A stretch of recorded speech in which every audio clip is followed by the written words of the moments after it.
धन निरंकार जी, साथ संगत जी, प्यार से कहना जी, धन निरंकार जी।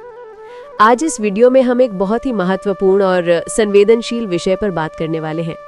मेरे पास अक्सर बहुत सारे कमेंट्स और मैसेज आते हैं जिनमें आप जैसे कई गुरसिख भाई बहन अपनी एक मजबूरी बताते हैं। आप कहते हैं कि हमारा मन तो बहुत करता है साथ संगत में जाने का, सत्संग भवन में जाकर गुरसिखों के दर्शन करने का, महात्माओं के वचन सुनने का, लेकिन हम जा नहीं पाते। कोई कहता है कि सत्संग भवन बहुत दूर है, आने जाने का साधन नहीं है। कोई कहता है कि घर में परिवार वाले आज्ञा नहीं देते क्योंकि घर में सिर्फ मैं ही इस मिशन से जुड़ा हूँ या जुड़ी हूँ। खासकर हमारी बहनें कहती हैं कि घर वाले अकेले जाने नहीं देते और साथ जाने वाला कोई नहीं है। कोई स्वास्थ्य कारणों से नहीं जा पाता तो कोई अपनी नौकरी या काम की वजह से समय नहीं निकाल पाता। ये सब कारण अपनी जगह बिल्कुल जायज़ है। और जब आप सत्संग नहीं जा पाते तो मन में एक उदासी आती है, एक खालीपन महसूस होता है। आपको लगता है कि शायद हम सद्गुरु की कृपा से, साध संगत के आशीर्वाद से दूर हो रहे हैं। तो आज हम इसी पर बात करेंगे। अगर आप शरीर से सत्संग भवन नहीं पहुंच पा रहे हैं तो भी आप उस आनंद, उस सुकून और उस जुड़ाव को कैसे महसूस कर सकते हैं, कैसे अपने घर को ही सत्संग भवन बना सकते हैं। सद्गुरु की कृपा से इसका बहुत सुंदर समाधान है। भाग 1, मानसिकता और समझ को बदलना। साध संगत जी, सबसे पहले हमें एक बात को गहराई से समझना होगा। सत्संग क्या है? सत्संग का असल मतलब है सत्य का संग। और सत्य क्या है? ये एक निरंकार, ये परमात्मा। तो सत्संग का असल अर्थ हुआ इस निरंकार प्रभु परमात्मा के एहसास में रहना, इसकी याद में रहना। सत्संग भवन जाना बहुत महत्वपूर्ण है। वहाँ हमें एक माहौल मिलता है, गुरसिखों का संग मिलता है, जिससे हमारी भक्ति और मजबूत होती है। लेकिन अगर हम नहीं जा पा रहे हैं तो इसका मतलब ये नहीं है कि हम सत्य के संग से दूर हो गए हैं। सद्गुरु ने तो हमें ये ब्रह्म ज्ञान देकर 24 घंटे का सत्संग दे दिया है। ये निरंकार तो हर पल, हर सांस हमारे साथ है। तो पहला कदम है निराश होना बंद करें। ये मत सोचिए कि मैं बदनसीब हूँ या मुझ पर कृपा नहीं है। सद्गुरु हर एक गुरसिख की अवस्था को जानते हैं। वो जानते हैं कि आपके दिल में कितनी तड़प है, आपकी मजबूरी को वो आपसे बेहतर समझते हैं। इसीलिए मन में कोई भी नकारात्मक भाव ना लाएं। भाग 2, घर पर सत्संग का माहौल कैसे बनाएं। अब आते हैं प्रैक्टिकल समाधान पर। हम अपने घर में ही सत्संग का वो माहौल कैसे बना सकते हैं। इसके लिए मैं आपको कुछ सरल कदम बताता हूँ। 1, समय और स्थान निश्चित करें। जैसे सत्संग का एक निश्चित समय होता है, वैसे ही आप अपने घर में एक समय तय कर लीजिए, चाहे वो सुबह का आधा घंटा हो या रात को सोने से पहले का 15 मिनट। उस समय को सिर्फ और सिर्फ निरंकार के लिए समर्पित कर दें। घर में एक कोना तय कर लें। जरूरी नहीं कि बहुत बड़ा मंदिर हो, एक साफ सुथरी जगह जहां आप शांति से बैठ सकें, उसे आप अपना सत्संग कॉर्नर बना सकते हैं। 2 सुमिरन से शुरुआत करें। अपने उस निश्चित समय पर उस कोने में बैठे, आंखें बंद करें और 5 से 7 मिनट के लिए सिर्फ सुमिरन करें। तू ही निरंकार मैं तेरी शरण हाँ, मैनू बख्श लो। इस सुमिरन में डूबने की कोशिश करें। महसूस करें कि ये निरंकार आपके अंग संग है, आपके अंदर बाहर है। ये आपकी हर सांस को देख रहा है। ये सुमिरन आपके मन को दुनिया की भाग दौड़ से हटाकर निरंकार से जोड़ेगा। 3 वचन और विचारों का श्रवण। आज टेक्नोलॉजी के युग में सद्गुरु ने हम तक पहुंचने के कितने साधन दे दिए हैं। निरंकारी मिशन की ऑफिशियल वेबसाइट nrikari.org और यूट्यूब चैनल पर सत्संग, विचार और गीत भजन भरे पड़े हैं। आप हर दिन का विचार सुन सकते हैं। आप सद्गुरु माता जी के प्रवचनों को सुन सकते हैं। हजारों की संख्या में निरंकारी गीत और भजन उपलब्ध हैं। जब आप इन विचारों को सुनते हैं तो ये मत सोचिए कि आप अकेले सुन रहे हैं। ये महसूस करें कि सद्गुरु सीधे आपसे बात कर रहे हैं, आपकी समस्या का समाधान दे रहे हैं।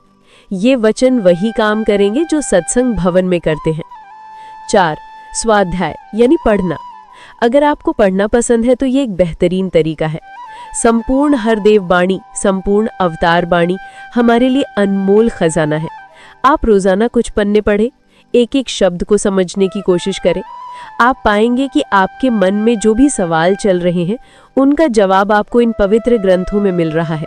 ये भी सत्य का संग ही है। 5, सेवा का भाव। आप सोचेंगे कि घर बैठे सेवा कैसे करें। सेवा सिर्फ तन से नहीं होती, मन और धन से भी होती है। सबसे पहले मन की सेवा। सबके लिए अच्छा सोचे।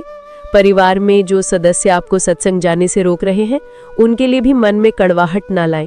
उनके लिए भी निरंकार से अरदास करें कि हे प्रभु, इन्हें भी सुमति दो। आपका शांत और प्रेम भरा व्यवहार ही सबसे बड़ी सेवा है। जब वो आपके व्यवहार में बदलाव देखेंगे तो उनका हृदय भी एक दिन जरूर बदलेगा। 2. धन की सेवा। यदि आप समर्थ हैं तो मिशन द्वारा चलाए जा रहे मानव कल्याण के कार्यों में अपना छोटा सा योगदान दे सकते हैं। तो साथ संगत जी, आज हमने समझा कि निराश होने की बिल्कुल जरूरत नहीं है। आप सुमिरन, वचन श्रवण, स्वाध्याय और सेवा के भाव से अपने घर को ही आनंद का स्रोत बना सकते हैं। याद रखिए, सद्गुरु शरीर को नहीं, आपकी भावना को देखते हैं। आपकी तड़प, आपका प्रेम उन तक सीधा पहुंचता है। ये तो हुई व्यक्तिगत साधना की बात, लेकिन जो लोग कहते हैं कि मेरे परिवार वाले नहीं मानते, मैं अकेला हूं, उनके लिए क्या समाधान है? अपने परिवार का दिल कैसे जीते, इस विषय पर हम विस्तार से बात करेंगे। ये एक ऐसी स्थिति है जहां मन में बहुत संघर्ष चलता है। एक तरफ सद्गुरु का प्रेम है, सत्संग की लगन है, और दूसरी तरफ परिवार का मान सम्मान और उनकी खुशी। इस स्थिति में हमें सद्गुरु की शिक्षाओं से ही मार्गदर्शन लेना होगा। निरंकारी मिशन हमें परिवार तोड़ना नहीं, बल्कि परिवार को जोड़ना सिखाता है। तो चलिए कुछ ऐसे व्यवहारिक कदमों पर बात करते हैं जिनसे आप इस स्थिति को संभाल सकते हैं। सबसे पहली और जरूरी बात, टकराव से बचें। अगर आपके माता पिता, पति या कोई भी परिवार का सदस्य आपको मना कर रहा है तो उनसे बहस ना करें, जिद ना करें। अगर आप लड़ झगड़ कर सत्संग जाएंगे तो आपके मन में शांति नहीं रहेगी और आप वहां बैठकर भी घर की चिंता ही करते रहेंगे। इससे सत्संग का उद्देश्य ही पूरा नहीं होगा। याद करें सद्गुरु हमें क्या सिखाते हैं। झुकना, सहन करना, समर्पण करना। आपका पहला सत्संग आपका अपना घर है। आपकी पहली परीक्षा आपके अपने परिवार के सदस्य हैं। अगर हम उन्हें ही प्रेम और सम्मान नहीं दे पाए तो फिर हम दुनिया को क्या देंगे? इसलिए अगर वो मना करते हैं तो शांति से उनकी बात मान लें। मन में ये अरदास करें, हे निरंकार, तू ही कोई रास्ता बना। मैं इनकी आज्ञा का पालन कर रहा हूँ या पालन कर रही हूँ। आपका ये समर्पण, आपकी ये सहनशीलता सद्गुरु देख रहे हैं। ये भी एक बहुत बड़ी भक्ति है। भाग 2, ज्ञान को कर्म में ढालें। अब सबसे शक्तिशाली समाधान पर आते हैं।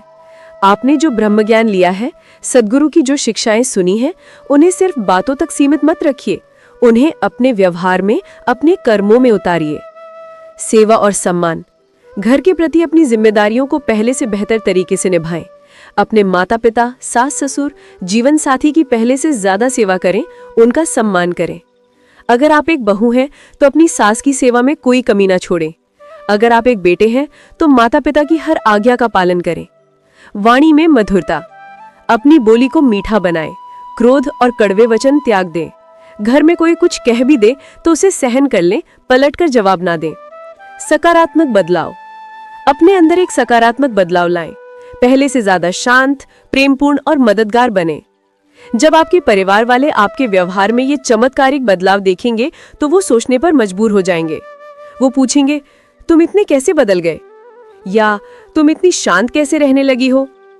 तब आपको मौका मिलेगा ये बताने का कि ये सब मैं सद्गुरु की कृपा से सीख रही हूँ। ये संत निरंकारी मिशन की शिक्षा है जो इंसान को असल में इंसान बनाती है। आपका बदला हुआ प्रेमपूर्ण व्यक्तित्व ही आपका सबसे बड़ा प्रचारक बनेगा। आपकी कथनी से ज्यादा आपकी करनी असर करेगी। हो सकता है इसमें समय लगे, महीने या शायद साल भी, लेकिन एक दिन उनका हृदय जरूर पिघलेगा। वो खुद कहेंगे कि अगर इस सत्संग में जाने से इंसान इतना अच्छा बनता है तो तुम्हें जरूर जाना चाहिए। और हो सकता है वो भी आपके साथ चलने को तैयार हो जाए। भाग 3, प्रार्थना और विश्वास। अपने व्यवहार को बदलने के साथ साथ निरंकार पर अटूट विश्वास रखें और प्रार्थना करें। रोज सुमिरन के बाद सद्गुरु और निरंकार से प्रार्थना करें, हे सद्गुरु, आपने मुझे ज्ञान दिया है, अब मेरे परिवार को भी ये समझ प्रदान करो। मेरे मन में उनके लिए कोई मैल ना आए और उनके मन में आपके लिए प्रेम जागे। आप ही कोई ऐसी युक्ति बनाओ कि मैं सात्संगत भी कर सकूं और मेरा परिवार भी खुश रहे। आपकी सच्ची अरदास में बहुत शक्ति होती है। सद्गुरु कोई ना कोई रास्ता जरूर निकालेंगे। तो सात्संगत जी, सार सिर्फ इतना है। 1, परिवार से टकराव ना करें, उनकी आज्ञा का पालन करें। 2. ज्ञान को अपने जीवन और व्यवहार में उतारें, आपका अच्छा चरित्र ही आपकी सबसे बड़ी गवाही होगी। 3. निरंकार पर विश्वास रखकर सच्ची अरदास करते रहें। अगर आप इन कदमों पर चलेंगे तो आप न सिर्फ अपने लिए सत्संग का मार्ग खोलेंगे, बल्कि हो सकता है आप अपने पूरे परिवार के उद्धार का कारण भी बन जाएं। निराश मत होइए, आप अकेले नहीं हैं। सद्गुरु की कृपा और आशीर्वाद हर पल आपके साथ है। बस धीरज और प्रेम के साथ अपना कर्म करते जाइए। उम्मीद है इस वीडियो से आपको अपनी समस्या का समाधान मिला होगा। अगर आपके और भी कोई सवाल है तो कमेंट्स में जरूर पूछिएगा। प्यार से कहना जी, धन निरंकार जी।